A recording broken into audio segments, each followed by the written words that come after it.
How to make a guy like you using reverse psychology. So this video is gonna show you how to flip the script on a guy, turn the tables, and actually make him really like you. Reverse psychology is a powerful tool that I'll show you how to utilize to make the guy that you don't know whether or not he likes you really clearly display how much he does like you. So hey, it's Erin, your personal love expert, back again on the channel where we make men make sense.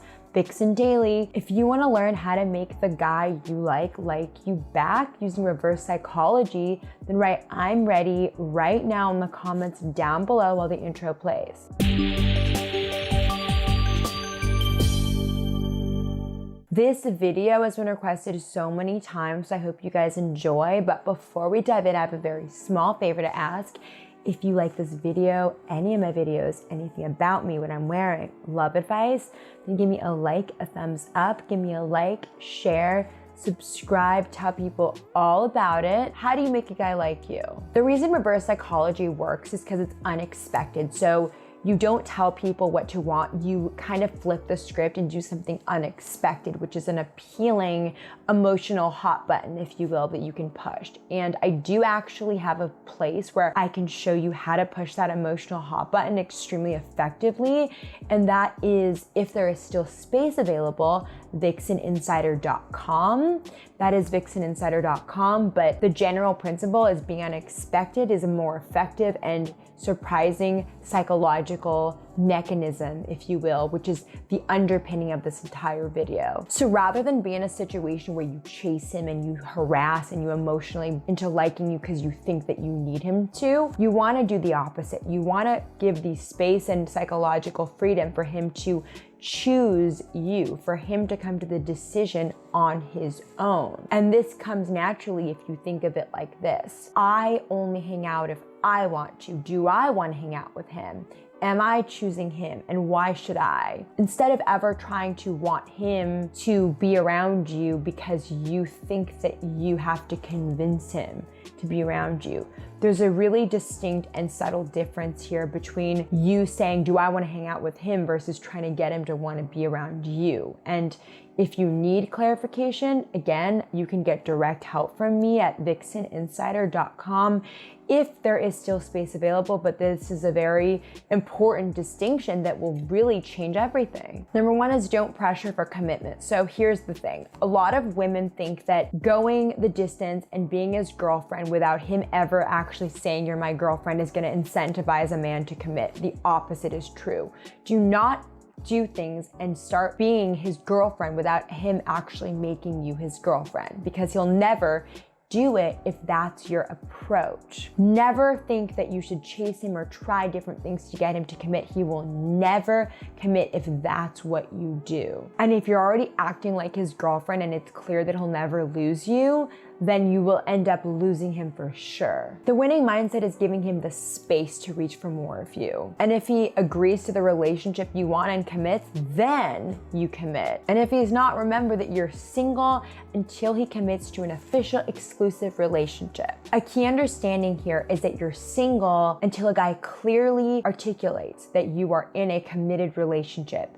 And that is the only way a guy will step up, is when he knows he could lose you if he does not. Men don't just step up magically because you give them everything without getting anything in return. This is the essence of what reverse psychology is. You are not there to convince him to commit. You're there to be your best you and live in a way where you have walking power. Walking power is the underlying psychological mechanism which will allow you to automatically be always using reverse psychology. And reverse psychology is the best way to convince people to do what you want them to do. So it will eliminate his undesirable behaviors. And I want you to know that I know this is kind of tricky. So if you do need extra help, do join VixenInsider.com if there is space available. It's where I can help you one-on-one directly with this kind of complicated but really significant subject matter. So walking power, it's simple in theory, but it is seriously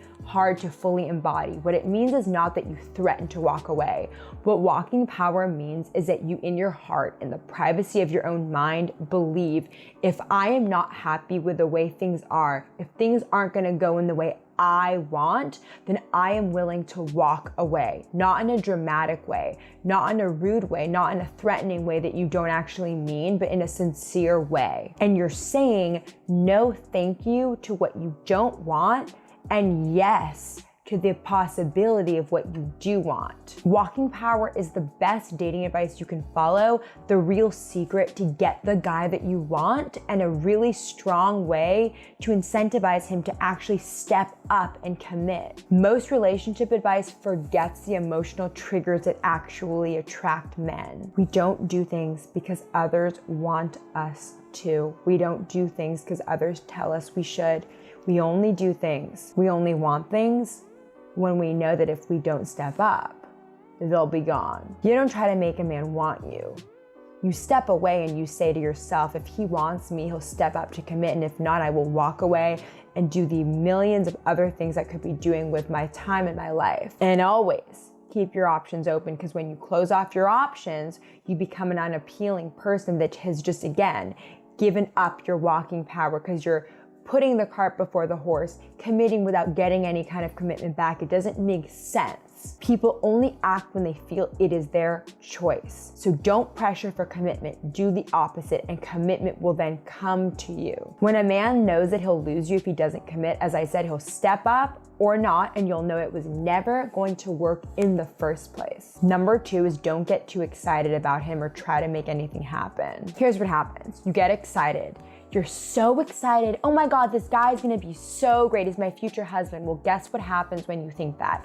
Your future husband becomes someone that runs from you. But here's why. It's a predictable psychological process and a really destructive and specific cycle that I've seen so many women fall into. You get excited, the relationship, the possibilities, the dream life, and then you build him up in your mind.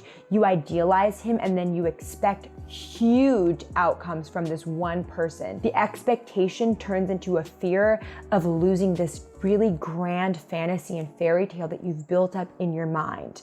Your fear of losing this thing that you never could even have in the first place makes you do things. You think with an agenda, you start doing things to get a result. And this buildup becomes reassurance seeking. Reassurance seeking is neediness. Neediness is a repellent in general to all relationships. And this reassurance seeking is just a downward spiral where you're never content and you never feel secure. So try to keep things simple. In the moment, get rid of the agenda seeking mindset, and you will get rid of your needy and desperate behavior that will repel him. Just understand that it might be a process to fully get rid of this excitement mentality, but really keep in mind that it's a process to always try to work toward. The excitement and buildup will definitely kill your attraction, and it's something to really keep in mind and understand about yourself. Number 3 is the less interaction you have, the better. So focus on quality, not quantity. So being around him all the time is not important. Less is more, less texting, less conversations, but make sure the quality of the interaction is great.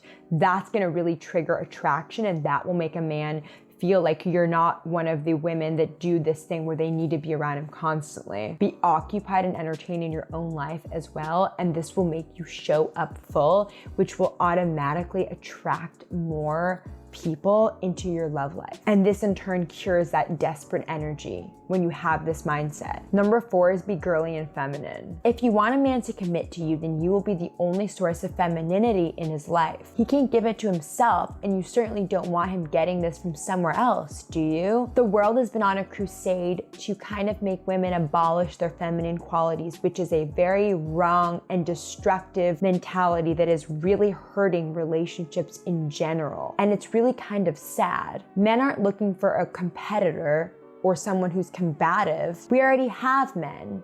And if women were to become men, what would the point be? What's the reason? There's a reason that there's feminine energy and it attracts men. We keep getting told that it's a strong and smart idea to be combative and tough, even difficult, because it's gonna somehow magically get us the results we want, but no one is saying to just be feminine, gentle, soft, and girly. The feminine qualities, the feminine nature are what will attract a committed relationship. That's the irony here. Feminine energy is life energy. It's the energy that feels things. It's the depth and color of the emotional range of life. It's gracefulness, beauty, it's softness, it's the ability to receive and give nurture and support. In today's world, men and women need a masculine and feminine side to survive in today's world, and that's fine, that's well and good, but what I'm saying is lean into your feminine energy in all the places you naturally have it already. Accentuate it and never downplay it. Accentuate it and embrace it. Recognize where you're naturally girly and feminine and accentuate it. Look at cultures who haven't been exposed to the media and have a much more pure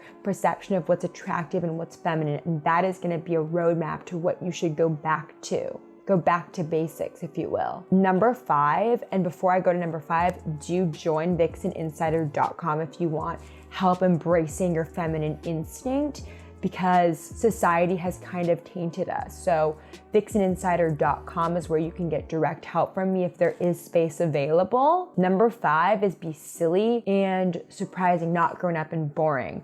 All this means laugh at yourself, laugh at life, try to look at life from a lens of humor rather than seriousness, because if you're in this silly, happy place, men will like to be around you more because it's relieving rather than tedious and draining. So just be silly, laugh, and be free and more expressive. It's a very attractive trait in general, and if you want help unlocking your free bird from within, then I invite you to join me at VixenInsider.com if there is still space available, because it's something that I have a lot of expertise in just as a mentality. It's very, very powerful and freeing, and being free attracts people who want to be free, because let's face it, no one wants to feel confined, and when you can be free and live freely, you make people really want to be around you, because that's all we want as human beings, is to be free. There you go, you guys. I hope this has helped you, and I invite you to join VixenInsider.com. If there's space available, come join me, talk to me directly. I really want you to get this stuff right, and I hope this information has helped you. Be sure to subscribe as well to the channel for more love advice exactly like this, so you can finally have the love life you want, and comment with any thoughts, concerns, questions, and I will see you next time.